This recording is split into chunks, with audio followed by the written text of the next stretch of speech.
ang mga pinakamainit na balita ngayong tanghali.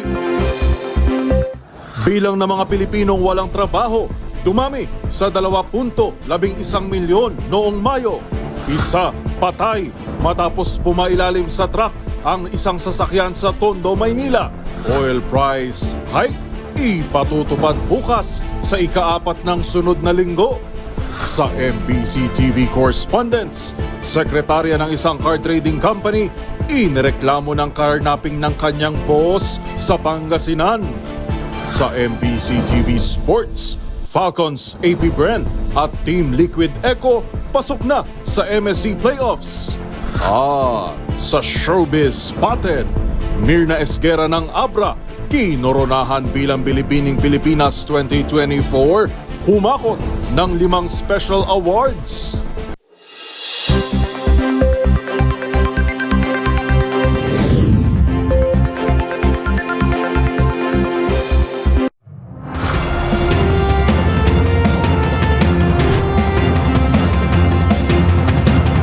Bawat balita, makabuluhan. Bawat kwento, makapangyarihan. Boses ng Pilipino para sa Pilipino. Live mula sa MBC TV Studio. MBC TV Network News.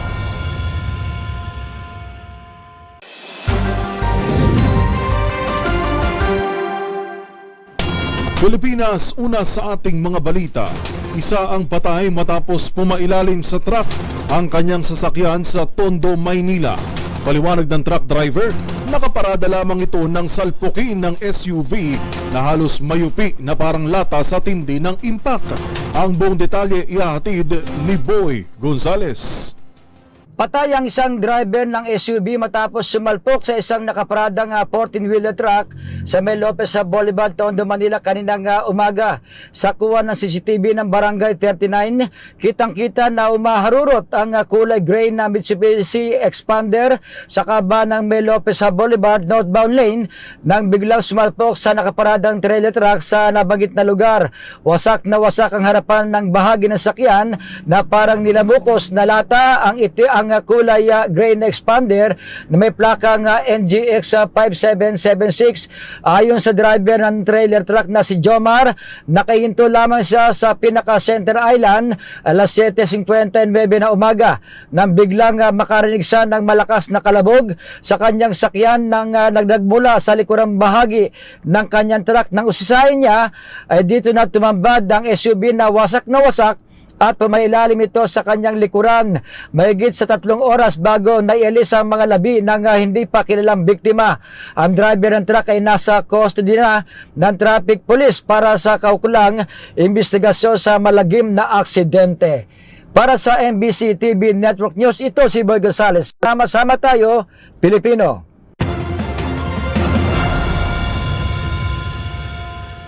Umakyat naman sa 2.11 milyong Pilipino ang bilang ng mga unemployed o walang trabaho noong Mayo 2024. Ang kumpletong datos tutukan sa report ni Nicole Lopez. Nadagdagan ang bilang ng mga Pilipinong walang trabaho noong Mayo 2024. Ayon sa Philippine Statistics Authority, naitala ang unemployment rate sa 4.1% noong Mayo o katumbas ng 2.11 na milyong Pilipino na jobless. Mataas ito kumpara sa 2.04 milyon na Pilipinong walang trabaho noong Abril o 4% na unemployment rate. Maging ang employment rate o bilang ng mga Pilipino namang may trabaho ay bumaba sa 95.9% mula sa 96% noong Abril. Pero mas mataas naman ito kumpara sa 95.7% na employment rate noong Mayo 2023. Para sa MBC TV Network News, ito si Nicole Lopez. Sama-sama tayo, Pilipino.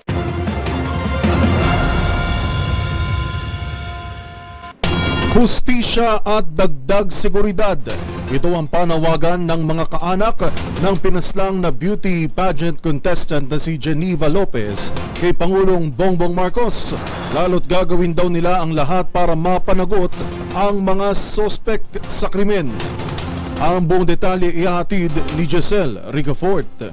Umaapila ng hustisya kay Pangulong Bongbong Marcos ang pamilya ng pinatay na Kapampangan beauty queen na si Geneva Lopez at nobyong Israeli national. Ayon sa kapatid ng beauty queen na si Johnny, maging mabilis sana ang pagresolba sa kaso, lalo't nagtagal ng 2 linggo bago mahanap ang mga biktima nitong weekend. Humihingi rin ng seguridad ang pamilya ni Lopez dahil ilalaban daw nila hanggang dulo ang kaso laban sa mga salarin. Oo, feeling ko marami sila. Yung nararamdaman ko marami sila kasi hindi papayag si Richard na ganunin yung kapatid ko kung mag-isa lang yung buhay. Paglalaban niya talaga kung ano yung safety ng kapatid ko. Hanggang sa huling minuto nila, alam ko, tinaprotektahan niya yung kapatid ko.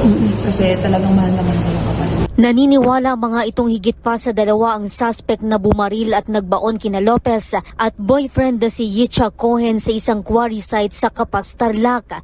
Una nang inginuso ng inupahang driver ang 2 dating pulis bilang pangunahing suspect sa pagpatay sa magkasintahan. Una sa lahat, Mr. President, kasi yung namin makamit yung justisya. At sana yung mga ganitong kaso na may mga nawawala at kung may mas mabilis na action, kung mas may maraming resources na magagamit para mas agad na makita yung mga nawawala. Hindi lang kasi kami yung nawalan talaga, marami din. So, aside doon, yung security talaga ng bawat tao at kami din, lalo na after nito, hindi po namin alam yung mga susunod pang mangyayari. Lalo na sa mga kaso na darating na ilalaban namin yung prestige na kinakamit namin sa kanila.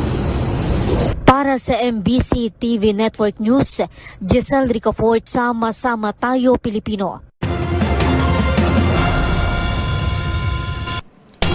Samantala, formal nang nagharap ng reklamo si Senator Nancy Binay laban sa kapwa nitong senador na si Alan Peter Cayetano kaugnay ng umano'y kontrobersyal na pondo para sa pagpapatayo ng bagong Senate building.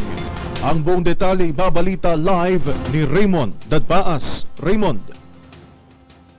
Ilan formal na naghain ng reklamo sa Senate Committee on Ethics si Senador Nancy Binay laban kay Senador Alan Peter Cayetano. Inaay ng reklamo sa Secretariat ng Senate Committee on Ethics. Nagbuwat ito sa nangyaring bangayan nila sa itinatawag na hearing ni Senador Cayetano bilang chairman ng Senate Committee on Accounts hinggil sa ipinatatayong new Senate building sa Taguig City. Sa nasabing hearing, tinawag ni Senador Cayetano si Binay na marites, buwang at day at inaakusahan din ng senadora na nagbibigay ng tanong sa mga media na nag-i-interview sa kanya. Ito'y dahil sa mainit nilang pagtatalo sa kung magkano talaga ang halagang abuti ng itinatayong bagong gusali ng Senado. Para kay Cayetano, hindi makatira ng 23 billion pesos na halaga ng proyekto na itinatanggi ni Binay at ng DPWH. Paliwanag ni Binay, may mga panuntunan sila sa Senado na dapat sinusunod ng lahat ng mga senador. Maliban pa si Senador Cayetano ay isang abogado na dapat ding sumunod sa Attorney's Code of Ethics. Naging emotional si Binay dahil bilang isang ina ay ayaw niyang mabuli ang kanyang mga anak. Gaya ng nangyari sa kanya noong 2015 na pinangunahan din ni Senador Cayetano ang pag-iimbestiga sa umano'y anomalya sa Makati City Hall Parking Building na proyekto ng kanyang ama na si dating Vice President Jejomar Binay at kapatid na si dating Mayor Junjun Binay. Narito ang emotional na pahayag ni Senador Nancy Binay. I'm a mother, magulang ako, so kailangan akong protektahan din yung mga anak ko na ayoko na pag bumalik sila sa eskwelahan, may magsasabi sa kanila na yung nanay mo pala siraulo kasi tinawag ni Senator Cayetano na buang.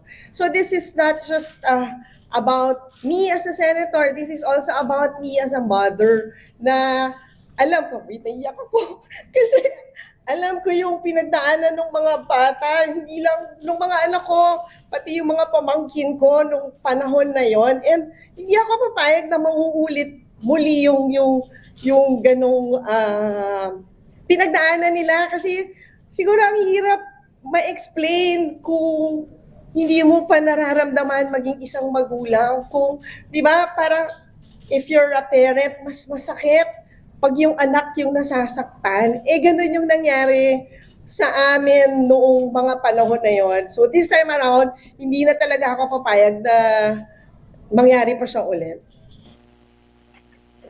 Ang emotional na sila si Senador Nancy Binay para sa MBC TV Network News. Ito si Raymond Dadpaas, sama-sama tayo, Pilipino. Maraming salamat, Raymond Dadpaas.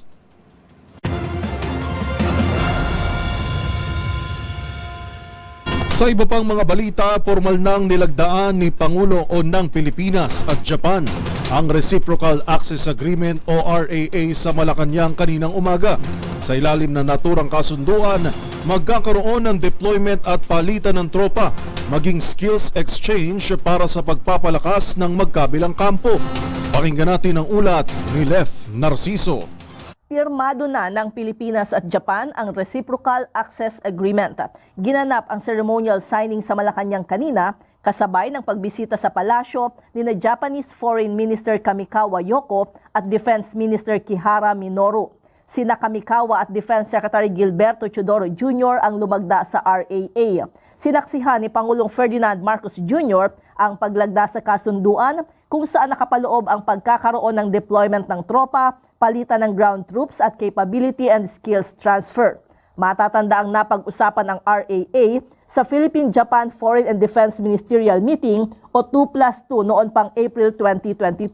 Naganap naman ang unang formal na negosasyon sa Tokyo noong Nobyembre ng nakaraang taon sa pangunguna ng Department of National Defense kasama ang Department of Foreign Affairs at ang Department of Justice. Nasundan ito ng virtual line-by-line reading ng RAA main text, agreed minutes at 2 records of discussion nitong Hunyo. Nasa Pilipinas sina Foreign Minister Kamikawa at Defense Minister Kihara para sa ikalawang Foreign and Defense Ministerial Meeting, ang pinakamataas na consultative mechanism para lalo pang palalimin ang security at defense policy coordination at security cooperation sa pagitan ng dalawang bansa. Para sa MBC TV Network News, ito si Let Narciso, sama-sama tayo Pilipino.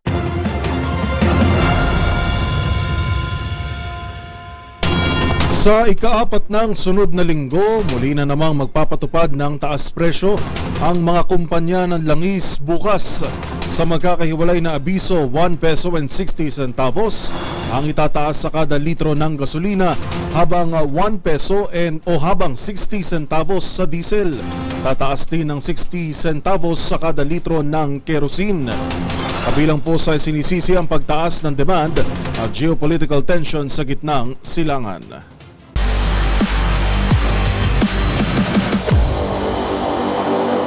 Mundo naman ng esports, umabante na sa knockout stage ng 2024 MLBB Mid-Season Cup ang mga pambato ng Pilipinas na Falcons AP Bren at Team Liquid Echo.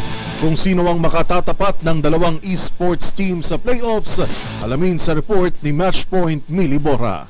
Nanatiling undefeated ang Falcons AP Bren at Team Liquid Echo sa pagtatapos ng group stage ng MLBB Mid-Season Cup 2024 para tuluyang makapasok sa playoffs. Na-sweep ng M5 World Champions Falcons AP Bren ang kanilang dalawang laro kagabi, ending the MSC campaign of the North American squad Cloud9 Esports. Pinangunahan ni Michael Kyle TC Sison ang Game 1 with 11-1-2 KDA using Assassin Hayabusa. At para tuluyang matalo si Michael Mobazane Cosgan at ang kanyang kupunan, tinapos ni Marco Super Marco Riquitano ang Game 2 with the Maniac. Sa ikalawang laro ng Falcons AP Bren kagabi, tinalo rin ito ang Falcons Esports ng Malaysia para tuluyang pangunahan ng Group D. Ganito rin ang dominasyong ginawa ng isa pang PH bet na Team Liquid Echo matapos talunin ng Russian squad na Team Spirit at Homeboys mula Malaysia in a sweep. Samantala, sa ginanap na knockout draw din kagabi, makakatapat ng Team Liquid Echo ang Falcons Esports, habang makakaharap naman ng Falcons AP Bren ang See You Soon na tumalo sa MSC defending champions na Onyx Indonesia. Para sa MBC TV Network News, ito si Mili Borja, sama-sama tayo Pilipino.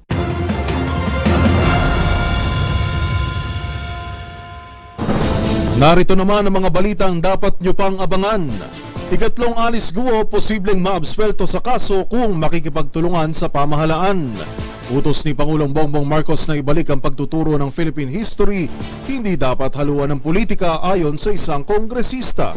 Sa MBC TV Sports, Gilas Pilipinas, bigong makapasok sa Paris Olympics. At sa Showbiz Spotted, Mirna Esguera ng Abra, kinoronahan bilang Binibining Pilipinas International 2024, humakot pa ng special awards. Lahat ng yan sa pagbabalik ng MBC TV Network News.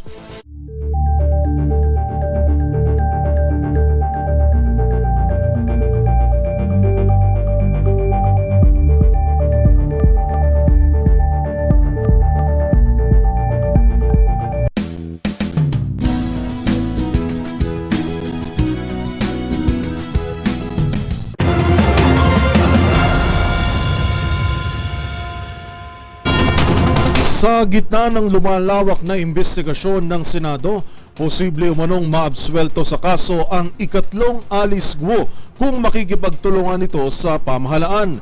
Ayon sa National Bureau of Investigation o NBI, nais nilang malaman kung bakit maling address ang inilagay nito sa pagpa-file ng NBI clearance. Magbabalita si Aliyah Ikatlo. Posibleng maabsuelto sa kaso ang ikatlong Alice Guo kung makikipagtulungan ito sa pamahalaan. Sa panayam ng DZRH, sinabi ni National Bureau of Investigation Director Jaime Santiago na nais na lang makilala ang Alice Guo na ito upang malaman kung ano ang motibo sa pagpa-file ng NBI clearance na mali ang address. Ang ibinigay kasi nitong address ay Kalansiaw Street, Project 8, Quezon City. Pero batay sa kanilang pagsisiyasat, walang Kalansiaw Street sa Project 8 dahil nasa Project 4 ito ng Quezon City. Sa ngayon ay hindi pa nila umano tukoy ang motibo ng Alice Guo na iba ang mukha kay suspended Bamban Mayor Alice Guo, pero sa kanilang palagay ay may nag-utos dito upang muling kumuha ng NBI clearance. Ayon kay Jaime Santiago, sakaling makipagtulungan ng Alice Guo na ito ay gagawin nila itong witness. Talagang gusto namin siyang makuha, nang malaman namin kung bakit, kung anong dahilan niya. At pagka pwede naman na kung makikipagtulungan siya sa amin, hindi namin siya kakasuhan, pero magiging witness siya na siya nautusan lamang. Para sa MBC TV Network News, ito si Aliyah Ikatlo, sama-sama tayo Pilipino.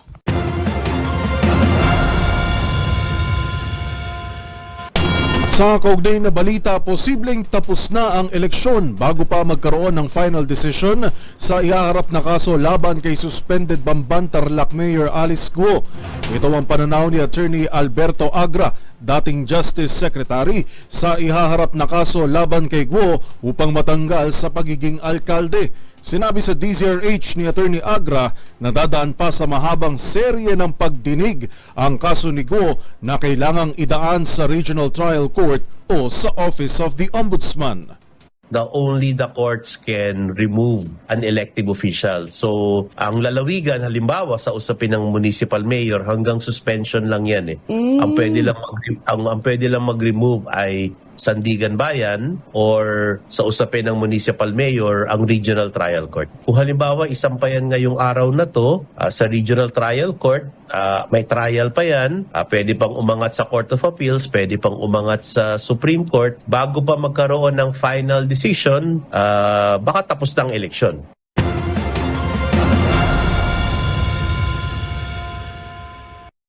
Sa iba pang mga balita, hindi na dapat umanong haluan ng politika ang utos ni Pangulong Bongbong Marcos na muling isama sa curriculum ang pagtuturo ng Philippine history. Paliwanag ng isang kongresista, ang kasaysayan ay magsisilbing inspirasyon para sa mga kabataan na tularan ang pagkamakabayan na ipinamalas noon ng ating mga ninuno at bayani. Narito ang balita ni Milky Rigunan. Umani ng suporta sa Kamara ang utos ni Pangulong Bongbong Marcos kay incoming DepEd Secretary Sani Angara na ibalik ang pagtuturo ng Philippine history. Sa isyong pambayan, sinabi ni Pasig Representative Roman Romulo, wag nang haluan ng politika sa sandaling maibalik sa curriculum ng mga kabataan ang Philippine history bilang subject sa basic education. Ayon kay Romulo, chairman ng House Committee on Basic Education, dapat ibalik ang pagtuturo ng Philippine history at simulan ito sa grade level. Sabi ni Romulo, kapag naituro ng mabuti sa ating mga kabataan ang kasaysayan ng ating bansa, magsisilbi itong inspirasyon na kung nakaya ng ating mga ninuno ang pagpapahalaga sa ating bansa, dapat din itong tularan ng ating mga kabataan. Pakinggan natin si Congressman Roman Romulo. Ituro po ng mabuti po yan sa bawat learner natin. It will serve as an inspiration po sa kanila.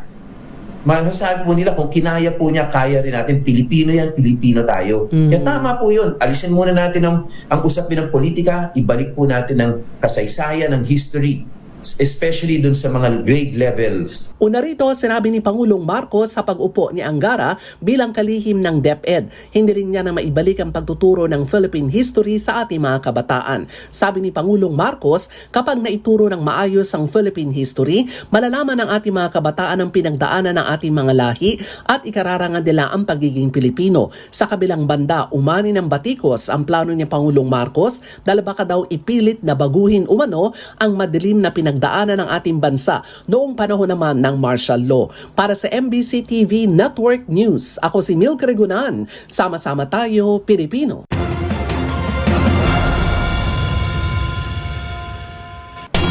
Binigyang diin naman ng Japan ang kahalagahan ng Reciprocal Access Agreement sa bansang Pilipinas bilang tugon sa agresibong kilos ng China sa West Philippine Sea. Ayon kay Japanese Ambassador Endo Kazuya, target ng joint operations ng dalawang bansa na pagtibayin ang navigational freedom at tugunan ang pambubulabog ng China sa rehiyon. Narito ang report ni Edniel Parosa. Tugon ng Reciprocal Access Agreement sa mga aksyon ng China na nakaapekto umano sa kapayapaan sa rehiyon. Yan ang diretsahang sinabi ni Japanese Ambassador Endo Kazuya sa ika-70 anibersaryo ng Japan Self-Defense Force na nilahukan ni National Security Advisor Eduardo Anyo.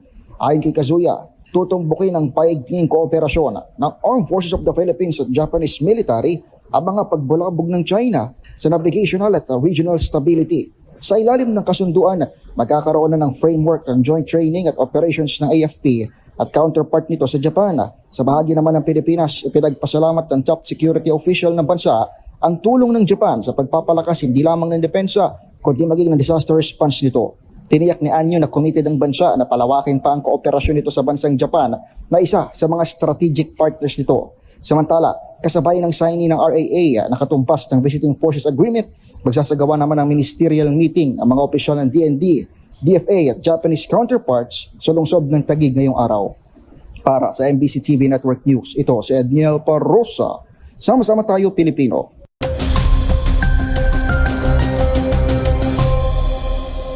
Pilipinas. Tulad ng iniulat kahapon ng Pag-asa, bahagyang kumilos pahilaga ang mga kaulapan ng Intertropical Convergence Zone o ITCZ, kung kaya mas malaking bahagi na ng ating kapuluan ang apektado nito.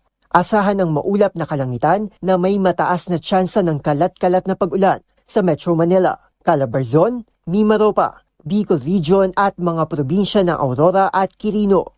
Dulot pa rin ng ITCZ, magiging makulimlim ang panahon sa halos buong Kabisayaan at sa bahagi ng Zamboanga Peninsula. Mag-ingat pa rin po sa banta ng severe thunderstorms at umantabay sa social media accounts ng Pag-asa para sa pinakuling rainfall at thunderstorm advisories.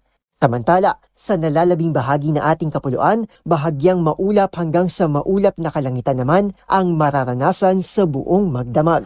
Sa Northern Luzon, kabilang na ang Metro Manila, maglalaro ang temperatura mula 24 to 35 degrees Celsius ngayong araw, habang bahagyang malamig na temperatura naman ang inaasahan ngayong tanghali sa Palawan at Mindanao area dahil sa ITCZ. Para naman sa ating general weather outlook over the weekend, tinatayang magpapatuloy ang mga pagulang dulot ng ITCZ sa Palawan, Western Visayas at Occidental Mindoro. Batay rin sa pinakuling pagtaya ng Pag-asa, wala pa ring low pressure area na papasok sa ating Philippine Area of Responsibility at least within the next 24 hours. Habang dito sa Kamaynilaan, ma-enjoy ang maaliwalas na panahon na may temperatura na maglalaro mula 24 to 33 degrees Celsius. At yan ang latest sa lagay ng ating panahon. Para sa MBC TV Network News, ito si Arnold Herrera. Sama-sama tayo, Pilipino.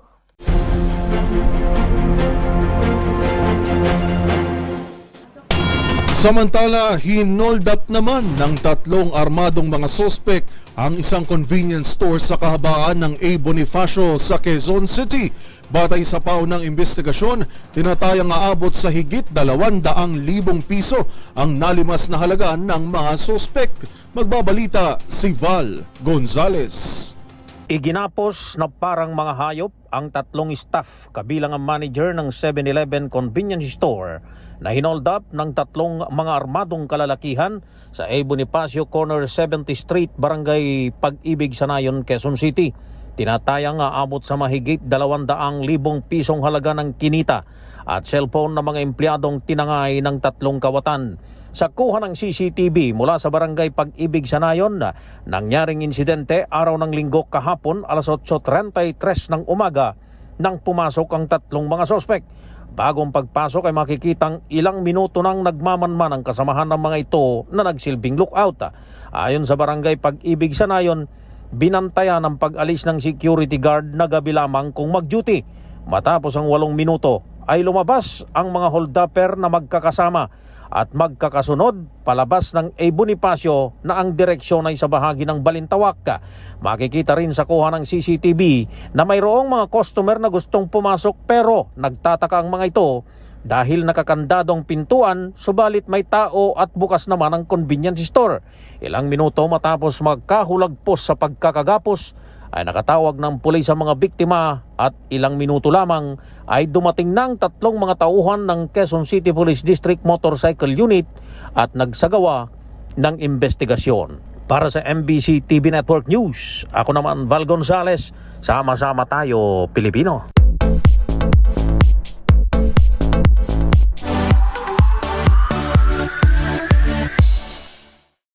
Iba naman sa corona bilang bagong binibining Pilipinas International, humakot din ng hindi lang 1, 2 o 3, kundi 5 special awards ang pambato ng probinsya ng Abra sa ginanap na Coronation Night ng Binibining Pilipinas. Ang winning moment ng 22 anyos na si Mirna Esguera. Panoorin sa Showbiz Report na ito.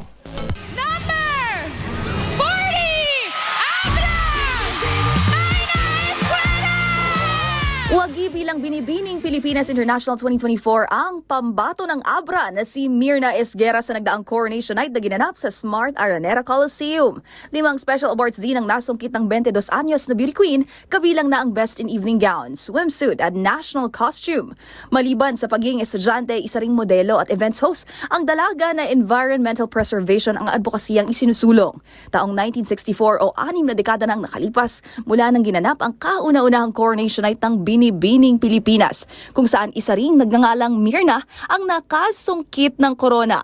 Ito ang yumaong si Mirna Panlilio. Samantala, si Miss Pampanga Jasmine Bungay naman ang magiging kinatawan ng bansa sa Miss Globe Pageant, habang first runner-up si Cristal de la Cruz ng Zambales at itinanghal na second runner-up si Trisha Martinez ng Pila, Laguna. Ang 40 candidates na nagtagisa ng ganda, galing at talino ngayong taon ang tinawag na Diamond Batch ng Binibining Pilipinas bilang pagdiriwang ng 60th anniversary ng prestihiyosong pageant.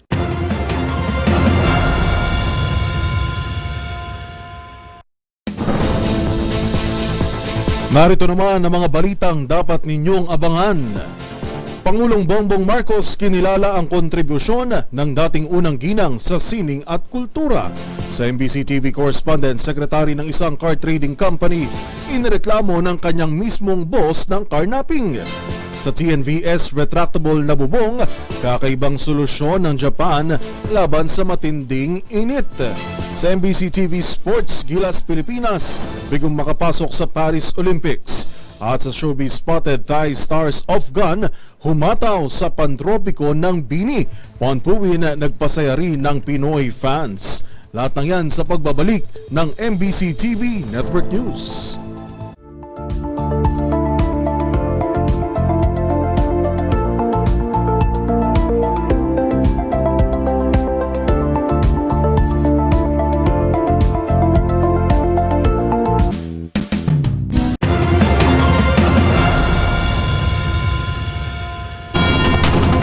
Kasabay naman ng ika-75 kaarawan nito kinilala ni Pangulong Bongbong Marcos sa isang vlog ang mahalagang kontribusyon ng kanyang ina at dating unang ginang na si First Lady Imelda Marcos pagdating sa larangan ng sining at kultura. Ang mga detalye tutukan sa report ni Rose Babiera. Kinilala ni Pangulong Bongbong Marcos ang mga naging kontribusyon ng ina sa larangan ng sining at kultura bilang unang ginang ng dating presidenteng si Ferdinand Marcos Sr. Sa isang vlog na alay kay former First Lady Imelda Marcos sa pagdiriwang nito ng kanyang ika-75 kaarawan, sinabi ng Pangulo na naging advokasya ng ina ang pagsusulong ng sining at kultura bilang paraan ng pag-aalaga ng soul o kaluluwa ng bansa habang pinamamahalaan ng ama ang katawan o body nito. Kabilang dito ang pagpapatayo ng Cultural Center of the Philippines o CCP at Folk Arts Theater sa Pasay City na pinaniniwalaan ng dating ginang na hindi lamang naging entablado ng iba't ibang pagtatanghal at aktong kultural, kundi nagpaigting ng pagka-Pilipino ng bawat isa. Pagbabahagi ng presidente, ang ambag ng ina sa pagsusulong ng sining ang isa sa mga bagay na pinaka-proud at pinagmamalaki nito dahil nakatulong aniya siya na maipakita at makilala ng mundo ang talento ng mga Pilipino. Ang mga gusaling ito ang naging marka ng pamumuno ng mga Marcos at simbolo ng kanilang kapangyarihan. Ayon sa Pangulo, kilala niya raw ang ina sa pagiging determinado. Ngunit nang maupo lamang siya sa pwesto bilang Pangulo ng bansa, dito niya lamang daw ito lubos na napatunayan.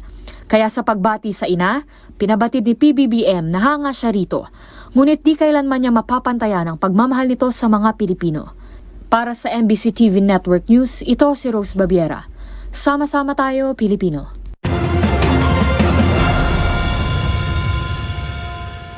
Sa iba pang mga balita, isinusulong naman sa Kamara na gawing tax-free o ilibre na sa buwis ang night differential pay ng mga night shift workers.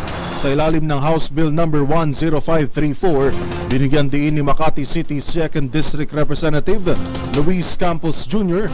ang kapakanan ng mga nagtatrabaho ng panggabi o graveyard shift mula alas 10 ng gabi hanggang alas 6 ng umaga sa pamamagitan ng hindi pagbubuwis sa kanilang night differential pay.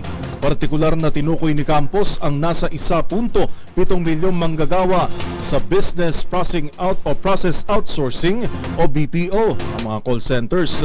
Anya sa pamamagitan ng tax-free na night differential pay ay mas matutulungan ang mga manggagawa sa gitna ng nagtataasang presyo ng mga bilihin.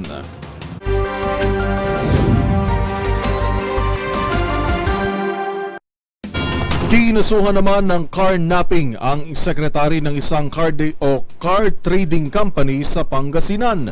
Yan at ang iba pang mga rumarapidong balita mula sa probinsya, hatid ng iba't ibang istasyon sa ilalim ng MBC Media Group.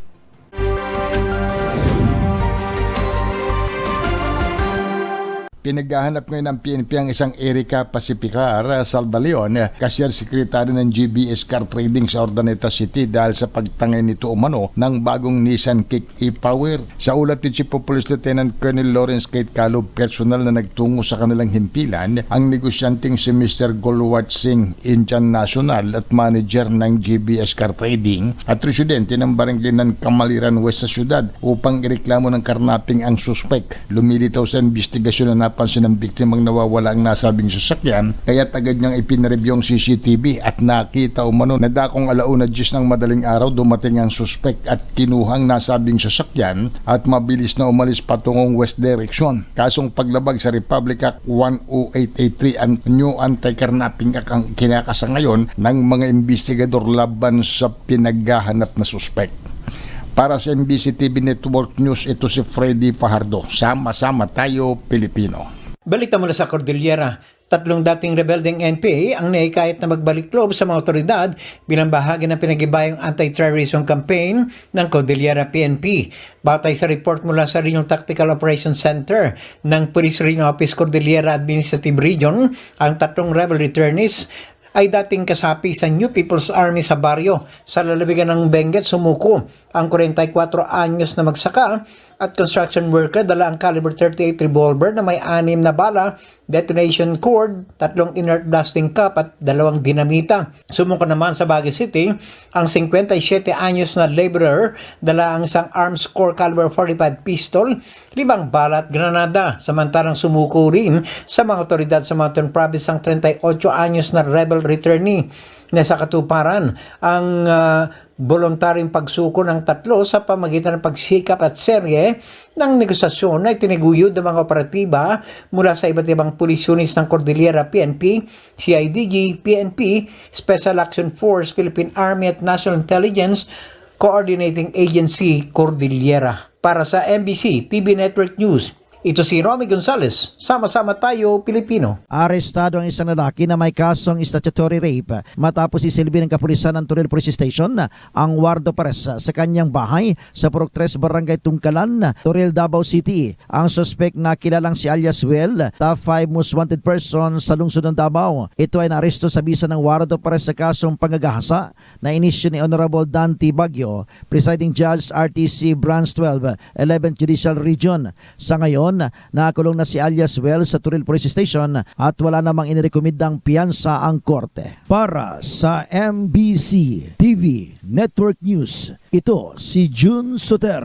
Sama-sama tayo, Pilipino. Nadagdagan na naman ang mga bayan sa Eastern Visayas na diniklarang stable peace and security status. Umaabot na ito ngayon ng 21 na mga local government units sa buong Region 8.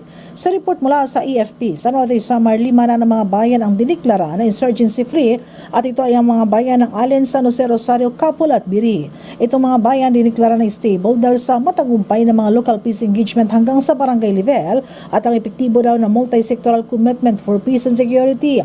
Kasama naman sa deklarasyon ang ceremonial signing ng Memorandum of Understanding ng Municipal Task Force to End Local Communist Armed Conflict. Patuloy pang paghikayat ng otoridad sa mga natitira pang NPA sa Region 8 na sumuko na kung saan handa itong tulungan ng gobyerno. Una nang sinabi ng AFP na pawang mga remnants na lamang ang natitirang New People's Army, partikular dito sa lalawigan ng Northern Samar. Para sa MBC TV Network News, ito si Jane Galit Bantayan. Sama-sama tayo, Pilipino.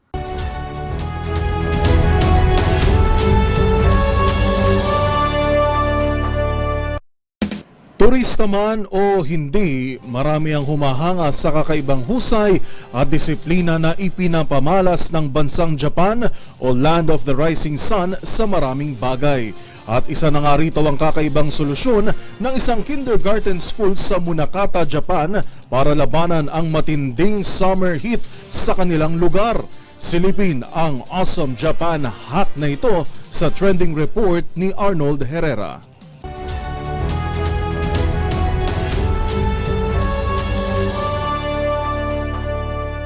Kilala sa buong mundo ang The Land of the Rising Sun o Bansang Japan dahil sa mga simple ngunit kakaiba nilang mga pamamaraan para maghatid ng maayos na serbisyo sa kanilang mga nasasakupan.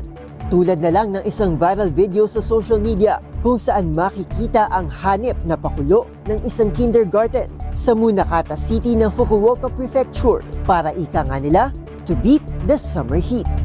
Ang naturang eskwela kasi ay may retractable o ditiklop na mga bubong para ligtas na makapaglaro ang mga chikiting sa school grounds nang hindi direktang nasisinagan ng araw. Ang bubong ay translucent, may sukat na 25 by 30 meters at nahahati sa 8 bahagi. At sa tuwing sasapit ang katirikan ng araw, ay hinahatak lang ito ng mga school personnel na para bang kutina. At sa loob lamang ng ilang segundo, may instant bubong na kaagad ang mga estudyante.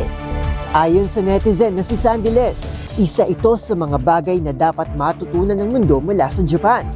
Komento pa ni Edward, kapuri-puri talaga ang kahandaan ng Japan sa kahit anong problema na ibinabato sa kanila. Ang summer season sa Japan ay tumatagal mula Hunyo hanggang Agosto at madalas itong pinoproblema ng mga residente dahil maliban sa mainit na temperatura ay sinasabayan din ito ng napakataas na humidity na karaniwang naglalaro mula 78 hanggang 83%. Para sa DZRH TV, ito si Arnold Herrera. Sama-sama tayo, Pilipino.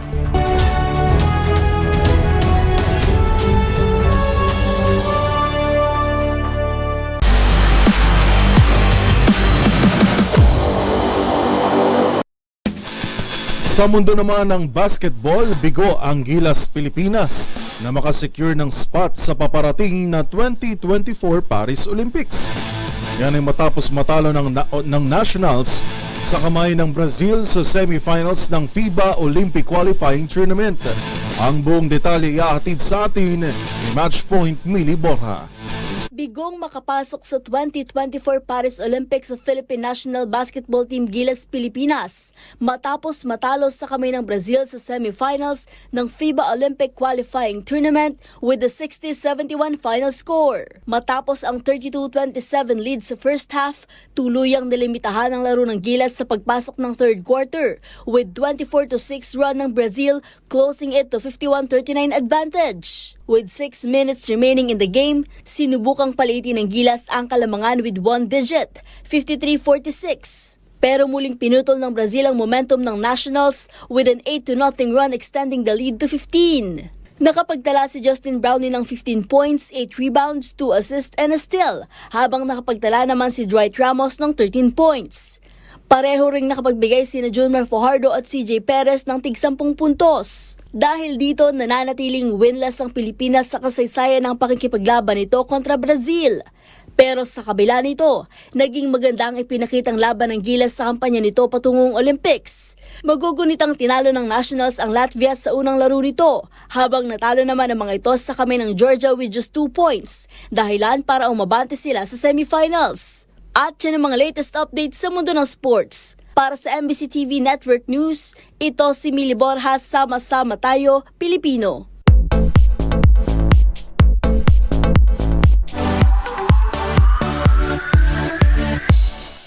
Kilig overload ang hatid sa Pinoy fans ng tambalang Off-Gun at Ponbuin dito sa GMMTV Fan Day 13 in Manila. Ang ilang kaganapan panoorin sa Showbiz Report na ito.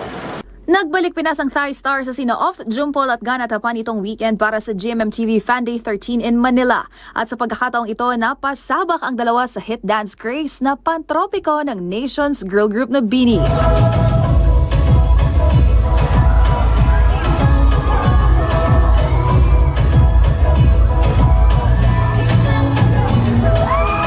Napuno naman ang hiyawan ng Skydome mula sa Bobby o tawag sa fans ng Off-Gun na 8 taon na naghahatid ng kilig sa pamagitan ng kanilang mga pinagbibidahang BL series. Napasabak din ang dalawa sa ilang laro na kinaaliwan ng audience at nasubok din ang kanilang husay sa pagmomodelo gamit ang bayong, panyo at pamaypay. Tunay nga namang unforgettable experience ito para sa maraming fellow Babbies na hindi lang basta nasilayan kundi nakalapit pa sa Off-Gun. Nanginginig. First time kasi namin. So, baby Bobby pa kami. So, it's an experience na hindi namin makakalimutan. So I'm happy. We're happy na nandito kami. First time and then we experienced this. Sobra. Off-Gun, we love you! Nangangatog po ako until now and ang saya lang ng experience and I met new friends as well, yung mga nakatabi ko. So, ka-fun one naman po. Sa huli, pa ba ang mensahe ng Pinoy fans? We love you, Off-Gun! See you again soon! Dahil isa nga itong back-to-back fan meeting matapos ang Off-Gun, nagpakilig naman ang Thai BL couple na Ponbuin sa GMMTV Fan Day 13 in Manila na dinagsa naman ng fellow Narrowinds. Para sa MBC TV Network News, ituwang ng Showbiz Angel, Angelica Cosme, sama-sama tayo, Pilipino.